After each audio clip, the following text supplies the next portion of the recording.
Hello student, आज हमारी class रहेगी शब्द और पद के बारे में। ठीक है, शब्द और पद के बारे में हम पढ़ेंगे। शब्द और पद के बारे में पढ़ने से पहले हम जानना चाहते हैं कि किस प्रकार से शब्दों का निर्माण हुआ और किस प्रकार से जो है शब्दों ने पद का रूप धारण किया। तो आइए हम चलते हैं। सबसे पहले वर्ण विचार के रूप में ऑर्थोग्राफी। देखो, वर्ण विचार, वर्णों के लिए किया गया विचार, अर्थात वर्ण किस प्रकार से बने, किस प्रकार से उनका विकास हुआ, धीरे धीरे उन्होंने कैसे शब्द का रूप धारण किया, फिर भाषा का किस प्रकार से हमने पैराग्राफ बनाना सीखा, वाक्य बनाना सीखा, हम इसमें पढ़ते हैं। ठीक है, सबसे पहले बारी आती है वर्ण की। देखो, वर्ण होता क्या है? तो भाषा की सबसे छोटी इकाई जिसके खंड या टुकड़े नहीं किए जा सकते हैं, वर्ण कहलाती है। ठीक है, भाषा की सबसे छोटी इकाई जिसके खंड या टुकड़े नहीं किए जा सकते, वर्ण कहलाती है। जैसे अ, क, च, म, य, र, ल, व। इस प्रकार के हिंदी भाषा के कुल 52 वर्ण यानी 52 वर्णों को शामिल किया जाता है। ठीक है, इसमें एक नोट और है आपके लिए। देखो, नोट, वर्णों को अक्षर भी कहा जाता है। ये अच्छे से आपको अपने माइंड में रखना है, बहुत सी बार कंफ्यूजन हो जाता है।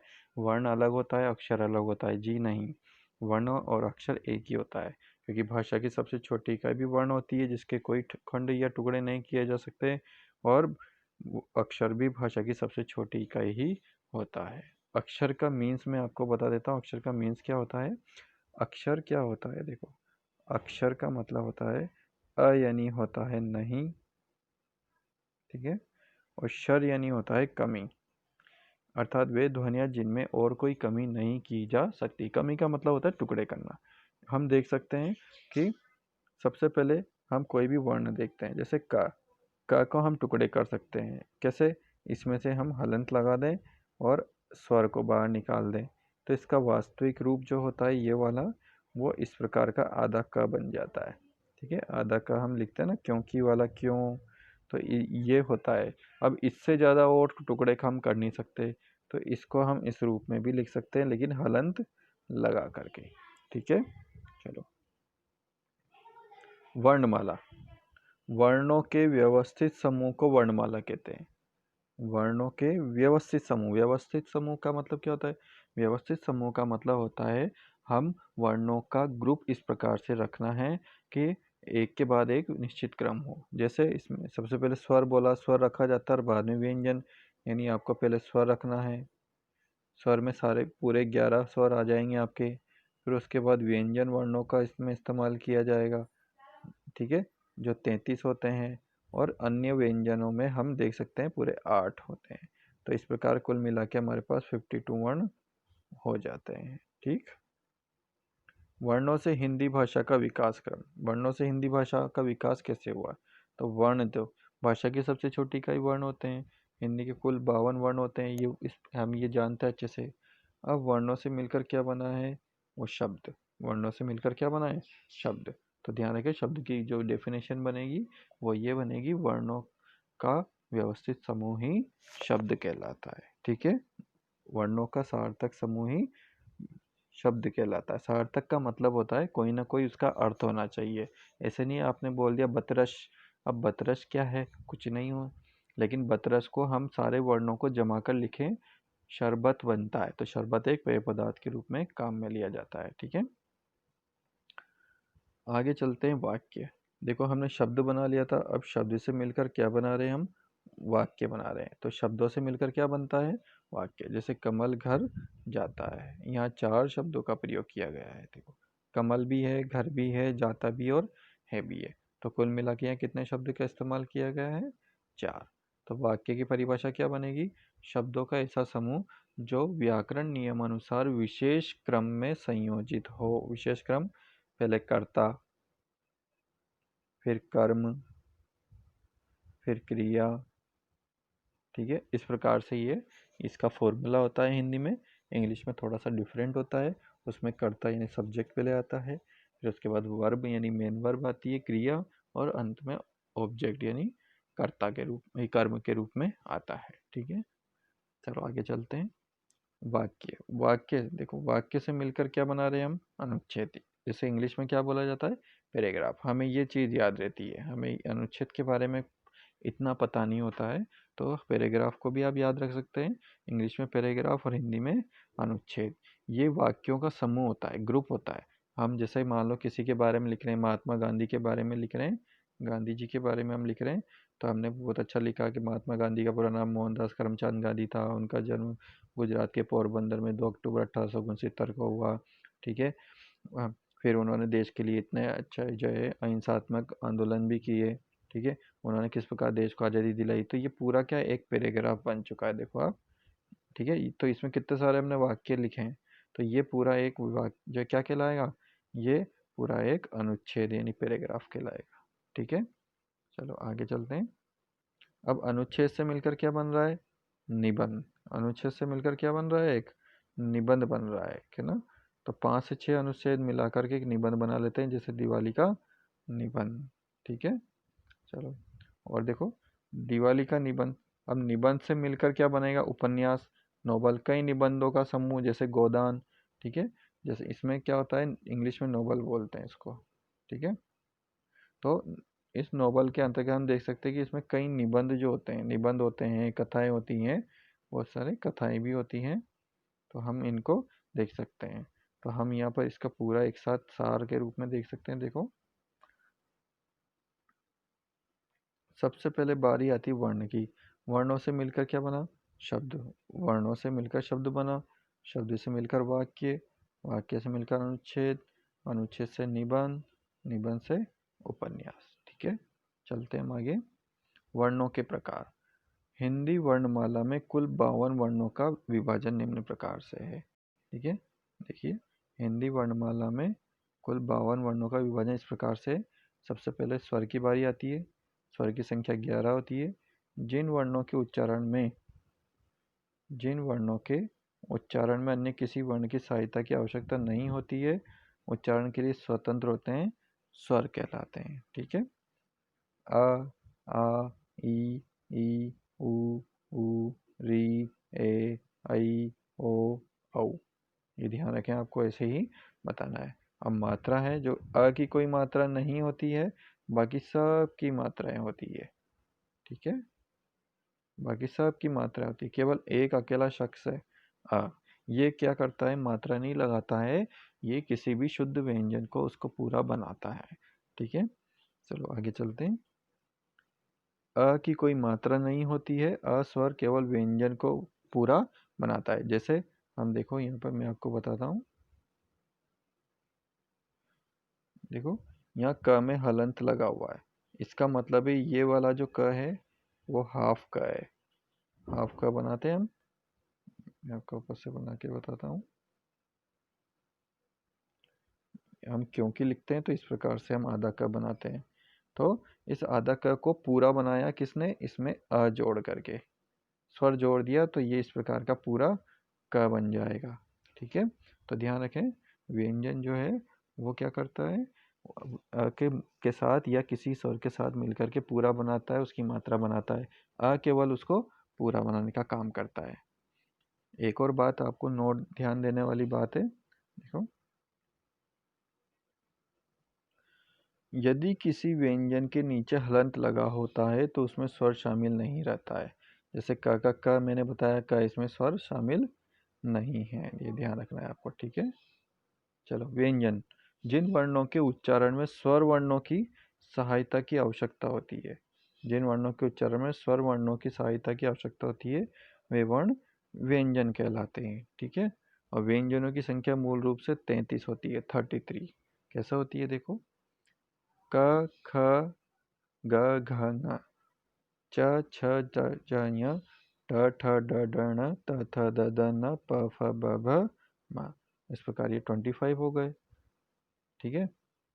और उसके बाद आता है अंतस्थ व्यंजन। यहाँ पर थोड़ा सा कट चुका है, तो मैं आपको बता देता हूँ। अंतस्थ व्यंजन, अंतस्थ व्यंजन ये होते हैं य, र, ल, व। ठीक है। और एक होता है ऊष्म व्यंजन। ऊष्म ये होते हैं श,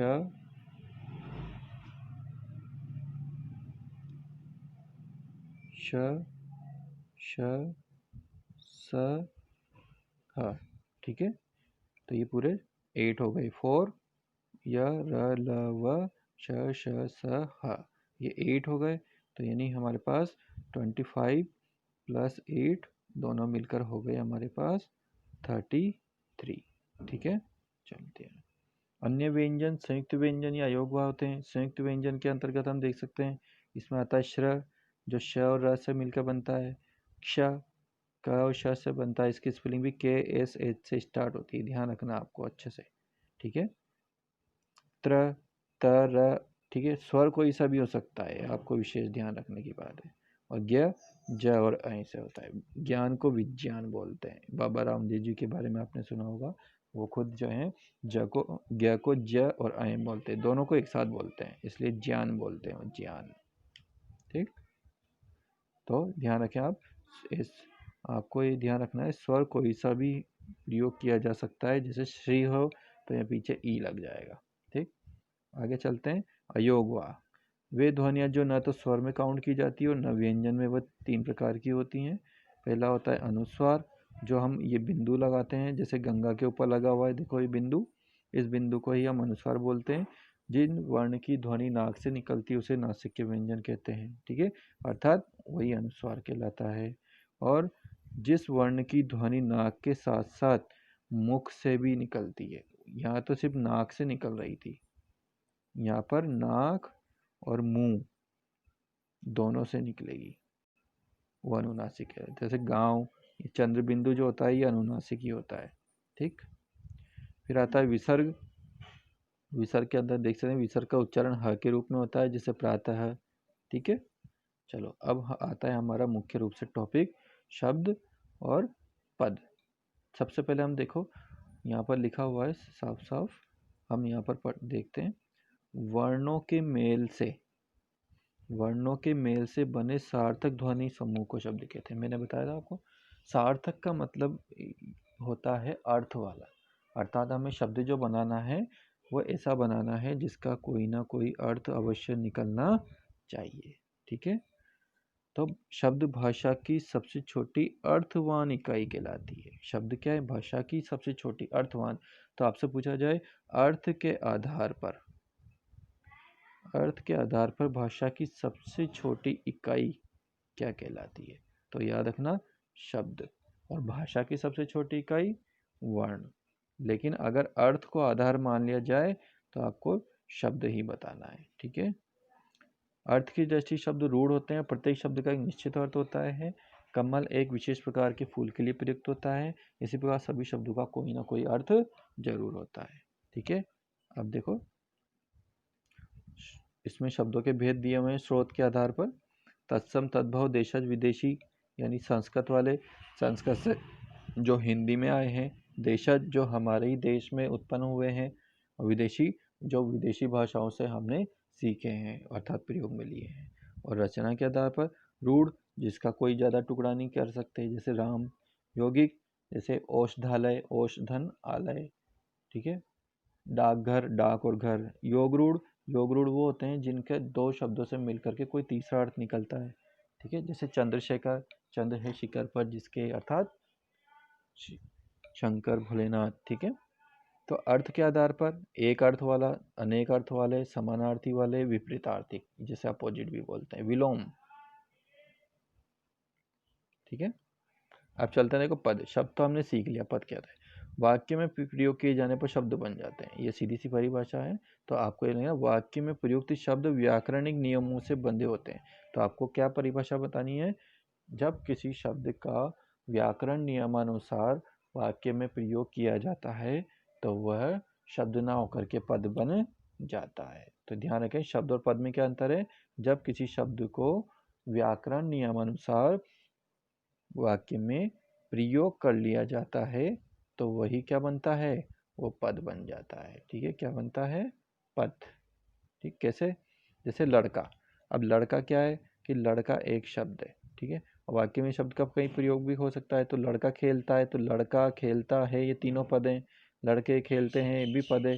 तो ध्यान रखें कि जो भी शब्द वाक्य में प्रयोग होता है तो पद बनता है, और जो अकेला प्रयोग हो रहा है, जैसे लड़का, है, खेलता, ये सब अलग अलग शब्द हैं, तो ये शब्द कहलाएंगे।